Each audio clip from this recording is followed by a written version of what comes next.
We are back at the Fish Files to talk about Lake Malawi cichlids. We have 3 types of cichlids to present to you and talk about the differences, which ones you may or may not want to put in your particular aquarium. And the 3 types we're going to discuss are the ones that you primarily see when you walk into a pet shop. It is the Elanicara or peacock cichlids, the pseudotropheus or zebra Mbuna cichlids, and the haplochromis cichlids, which we're just going to show you Dolphin Moorii cichlid in that case. But there's plenty of differences and reasons why you might want to keep them separate. You can put all these fish together, and we'll talk about that more, but you need a larger tank. Some of them are more aggressive than others, and so there's a lot of commonality between them, but there's some important differences, and we'll go over that as well. So I want to start with the cheapest and, when it's young, the prettiest of all the cichlids, the pseudotropheus zebra cichlids.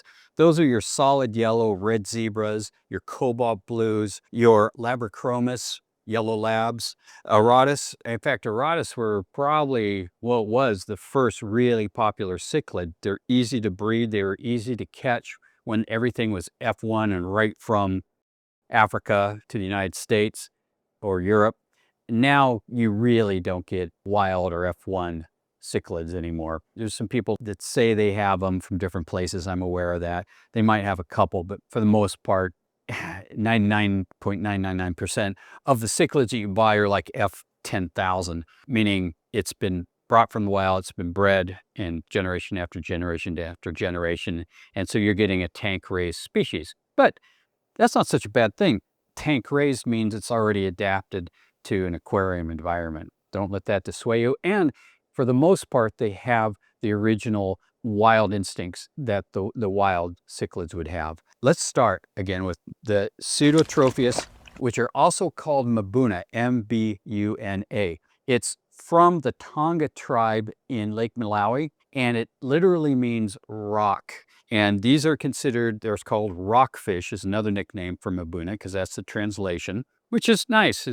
We actually gave the local inhabitants the name for the fish instead of some wealthy English naturalists from the 1800s. So this is the native name for the native fish. Of course, pseudotropheus, I don't think the Tanganyikans called them that, or Tanganyikans, that's a different area of the world. Tonga guys. So I have small, wholesale, medium, about 1 to 1.5 inches, 2 to 2.5 inches. That's the way we call it when we sell these to the pet trade. When we sell cichlids. Cichlids are generally in the trade. Small is 3/4 of an inch to 1.5 inches. Medium is anywhere from 1.25 inches to about 2.5 inches.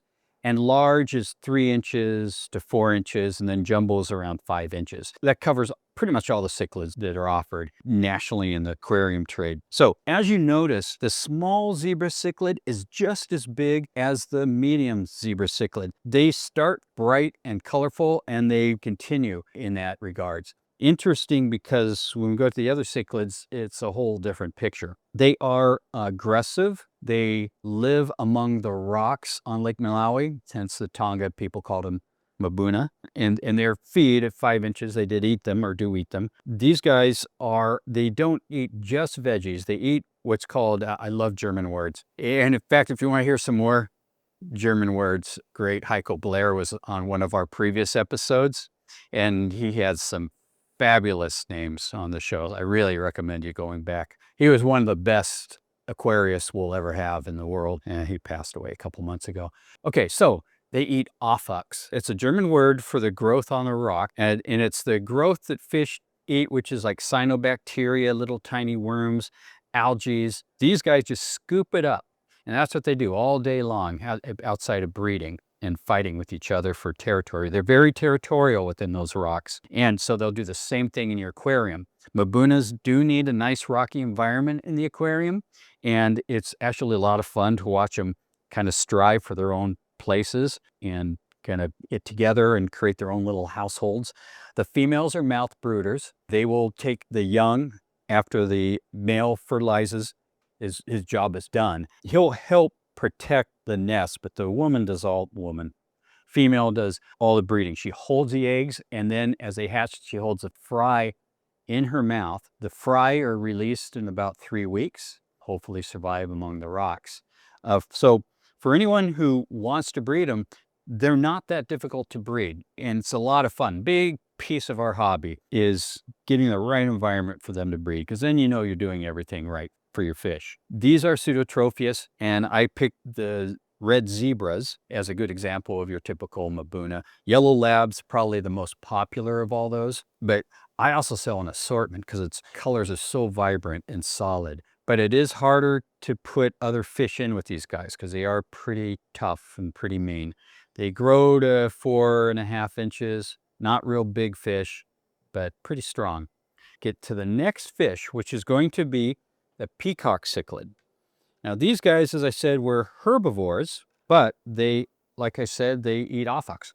So that means they also eat tiny worms and cyanobacteria. It's full of protein. So a good food for them would be a community flake or pellet food. They still get their veggies from that. Always good to have a veggie pellet or veggie flake food. This is one from Sarah. But that with a good community food would be a good kind of a regimen to feed Mbuna cichlids. Veggie-oriented food along with the community food, because usually you have plecos and a few other fish in there. And you can get good schooling fish, scissor-tail rasboras, tinfoil barbs, giant danios. Gosh, there's a lot of good, fast schoolers that you can put in with Mbuna. So you don't have to forego community fish just because you got some aggressive cichlids in your tank. But you do have to forego certain ones. You can't put them in with neon tetras and cardinals and little gentle folk like that. All right, so next in Lake Malawi. Lake Malawi is basically 25 by 365 miles, but just call it 20 miles by 400 because you don't use math that often anymore. That's 8,000 square miles. So it's a huge, huge lake. And so different species developed around different areas of the lake. Mbunas obviously developed to eat among the rocks. Now the more free-swimming fish are more peaceful, and that's the Haplochromis and the Elanocaras, or the peacock cichlids. The peacock cichlids, I'm going to put these guys in. They're a little different than the Mbunas. Mbunas, when they're, from the time they're an inch to adult, they look pretty much the same. They get a little more color, but as you could see, the little 1-inch fish was a little drabber, but not much. And Mbunas grow fast. Mbunas will grow from nothing to an inch in a month. They'll grow to almost full size within a year. Peacock cichlids are a little bit different. It takes them about 3 years to reach maturity, and they grow about 1/3 as fast as Mbuna cichlids. And you have to be patient. So if you're going to buy these in a store, you see what you get. But if you buy them online, you know, look for the size the online stores are saying, because they'll put, I know, for instance, aquariumfish.com has the sizes, and it's very important for cichlids, not just to match what can fit in your tank safely for the health of the fish, but for the color, what your expectations are. And that's why it's kind of leading me to this next little demonstration of fish here. If you order an orange blossom or a kaleidoscope, if they're really colorful, they're called kaleidoscope peacock cichlids, you'll get 3 inches or more this outstanding fish on the left. And there's all kinds of different colors in OB cichlids, kaleidoscope cichlids. This is a good example of one that's primarily red. There's some that are primarily blue and yellow, but they all have a patchy, colorful, fun-looking pattern to them. But the 1 to 2 inch, even the 2.5 inch fish for all peacock cichlids, not quite the same. They're very drab, and part of the reason is until they reach sexual maturity, you can't really tell males from females, and males can be aggressive to each other. So as a protection against other peacocks, males stay looking like females until they're ready to go. And the other reason is they're out in a wild lake that's 8,000 square feet with big fish in there. So drab colors keep them a bit camouflaged so that they don't get eaten. But at some point they need to display their colors and get their female. And that little guy is probably a good year, 6 months to a year away from that. This guy's ready to go. So these are peacock cichlids, or Elanocara species. They're actually a subfamily of Haplochromis, but usually in the aquarium trade, we all consider them 3 different families of cichlids. Haplochromas tend to get a little bit bigger. Other than that, though, they're very similar. They're about the same disposition, somewhat peaceful for a African cichlid compared to zebra cichlids or Mbuna cichlids. The peacock cichlids, just because I say they're peaceful, it doesn't mean you can put little neon tetras and cardinal tetras in there. They'll eat them. But you can put scissor-tail rasboras, larger gold barbs, and the other ones I mentioned, cinfoil barbs, rose-line sharks, schooling fish that get a decent size and can't fit into a 4 to 5 inch fish's mouth, which is what they get to. So they get to about the same size as the Mbuna species. They are mouth brooders. The female carries the fry for about 3 weeks in her mouth and releases them. In their case, since she's more in the open water, the male fertilizes the eggs and then he's done. She has to do all the work. The Mbunas, the male at least helps the female protect the little nest in or their little territory in the rock area, but not in the case of this. So if you want to be a cichlid, you want to be a male peacock cichlid. Okay, so care in the aquarium. They don't need rocks to inhabit, but it's nice to put rocks in anyways for fish because they might start fighting with another male, for instance. It's good to have a little protective hideaways, or the male might harass a female. Also, they are omnivorous and they do need protein. Unlike the Mbunas, you don't need to worry about giving these guys some veggie flakes. They can use regular cichlid flakes, which is meat-based. And the meat, of course, is other fish. I mean, you have a Lanacar, a very colorful male in heat on the cover of this one. This is from Sarah. And it's a good food. This is granular. Flake, they also have a flake food. But all these foods for cichlids, the bad companies have dropped out. Wardley, you don't see anymore. So Sarah's has a very good formulation. All right, it's another example of a fish, just like the peacock cichlids, where the small size is very drab and undistinguished from a lot of the other drab female cichlids. They all look like colorless females. Mbunas, by the way, females and males are both colorful. Like I said, when you buy online, what you get on the picture is what you'll receive. And when you get haplochromas and Alanicaras, you're going to get what you see if you order large, which are usually 3 times the cost of a small or medium. So if you want to pay for color right up front, you're going to pay triple for something that you're going to have to wait 3 to 6 months to grow into your aquarium and get the color. That's just a note on, there's some trade-offs there. I always recommend getting a 2-inch size. It's always a size ready to go. They're hardy, they ship well, and they will grow into your tank. So they're going to adapt well and you're not going to have problems. Sometimes you get a big fish, they don't ship as well because they're breathing so much oxygen in the bag. You put them in the tank, they're already used to a different environment. If you know what you're doing, it's not an issue. But if you're a beginner, I'd go with the juveniles, the 2-inch size fishes. Haplochromus species, and this is the example of probably, the most prevalent one, which is the Dolphin Moorii cichlid. People like this cichlid because they're beautiful, nice, solid blue, and the males have a big hump on their head. So it's a cool looking fish when it's grown out, but it grows slow like the peacock cichlid. The males have all the color and the hump on their head. Females have a lot of blue. They just don't get that big forehead. And the juveniles have very little color and fairly drab. So again, if you're going to buy these fish online, make sure you know the size you're getting and don't have high expectations to get a very colorful, solid blue 2-inch fish. It's going to be like the ones I'm showing you right now. These are 2-inch, probably 3-month-old Haplochromus moorii or Dolphin moorii cichlids. They come from Lake Malawi, like the other species we're talking about.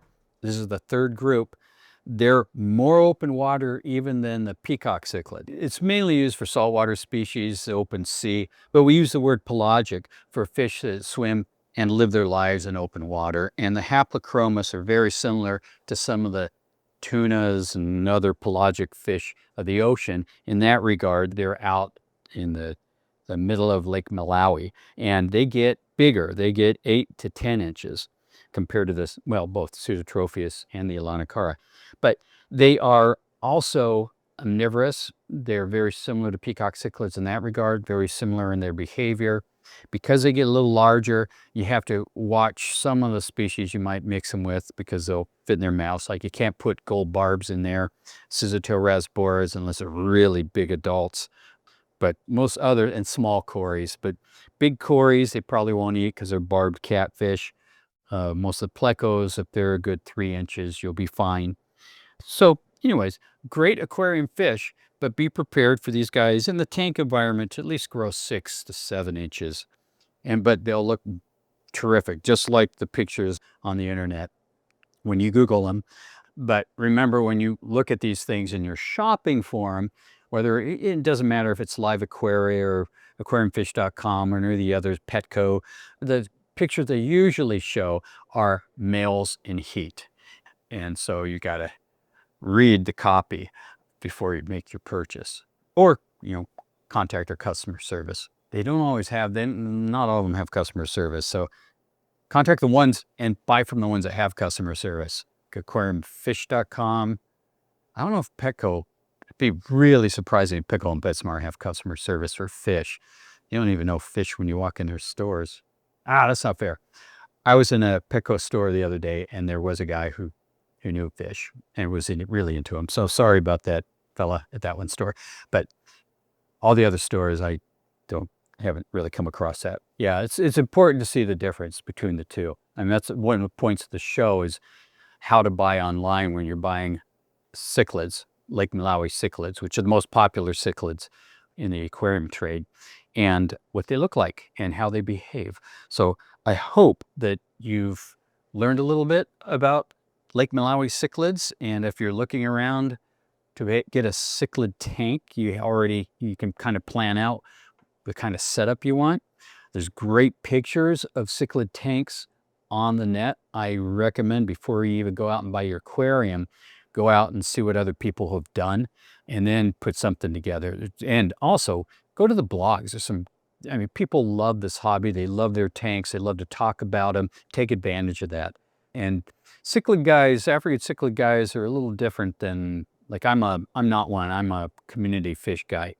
I'm a kind of a wimp compared to these guys. These guys, they like their aggressive cichlids. They know how to keep them balanced, keep them from fighting, what to add, what not to add. I take advantage of that resource. If you're already into it, then thank you for being patient and listening to me blabber about these species. And if I've said anything wrong, I don't know if I'm saying pelagic correctly. I read it all the time, but no one ever says it around me, so I'm doing the best I can. So if I say beta or beta, you troll, just put up with it. Anyways, talk to you later. Thanks. But actually, I shouldn't say that. My mom would correct me. So proper English for beta is not beta, it's beta. But everyone around me says beta, so I say beta, but it is beta.